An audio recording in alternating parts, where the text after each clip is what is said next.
Hey there, I'm your host, Brooke Van Sickle, and I have the wonderful Donna Griffin here with me. Hey, Donna, how are you?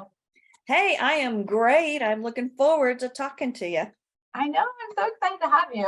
So, for you guys who've never met Donna before, Donna Griffin is an author and master journalism educator who is passionate about bringing people together through the power of books, particularly children's books, because that's what we're chatting about.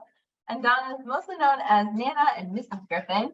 She's been a teacher and a writer forever and continues to help kids go for their dreams through media creation. She's an independent author and educator who connects kids and teens to their communities with her 501c3 nonprofit, Danny's Dreams Innovation and Education Corp, or is it Corporation?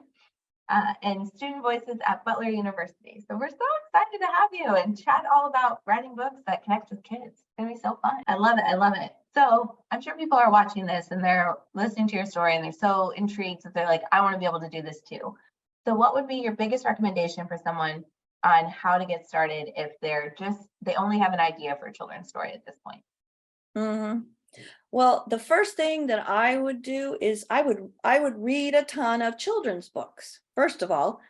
And I'm not going to give you a recommendation because what you want to do is go into like a bookstore or go on Amazon and do children's books. I don't even know if I do Amazon. I go to a library actually, because then you see them on the shelf and you look at the titles and you look at the covers and you go, oh, well, let me see about this one. And you get it out. And then after you've read 6, 7, 8, 9, 10, you got a pretty good idea.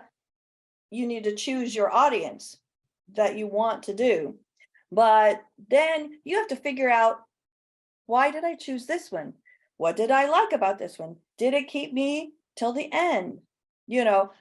Luckily I've been an avid reader ever since I was a kid, and I've constantly read.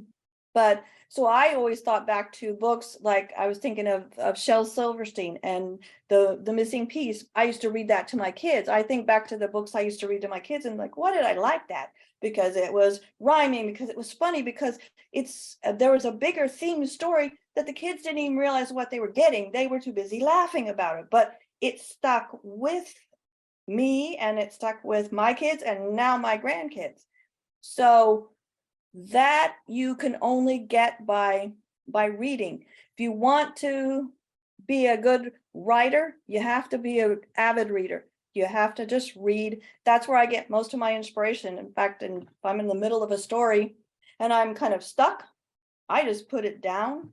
And then I'm an audiobook person now because I'm constantly either walking. I like to do that that's my treat when I have to work out.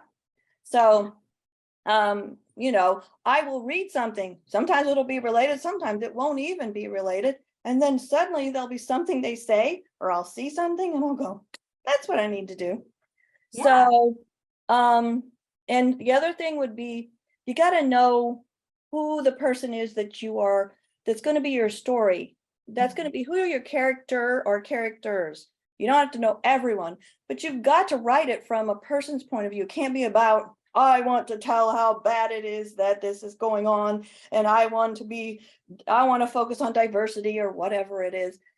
No, don't write about a thing. This is what we learn in Journalism 101. You don't write about things, you write about people. So find your characters by, I do it by personal experiences that I've had. Somebody, and I think this is such a quirky thing, or I really think that the struggle they went through was so, interesting how they handled it. Or I'm lucky that I tend to focus on history and I tend to think of people from a historical point of view. But like with my latest one, Kindred Spirits, I took James Whitcomb Riley and Paul Laurence Dunbar, who are poets from 100 years ago, but I put them in current time as middle schoolers. And I kind of imagined that using their facts and their characteristics. So I had to do a lot of research. So I get that if you write from that point of view, at least to start with, sometimes that's better than making up. I know that that's a big thing that a lot of people want to do, is making up a fantasy world, making up the whole world. But I sometimes think you get so lost in the details of all of that creation that you don't have a story with heart. You don't have a story that connects people. people are connected to people. That's what connects. If you ask kids, they want to read about other kids. They want to read about what happens to those kids and how they deal with it.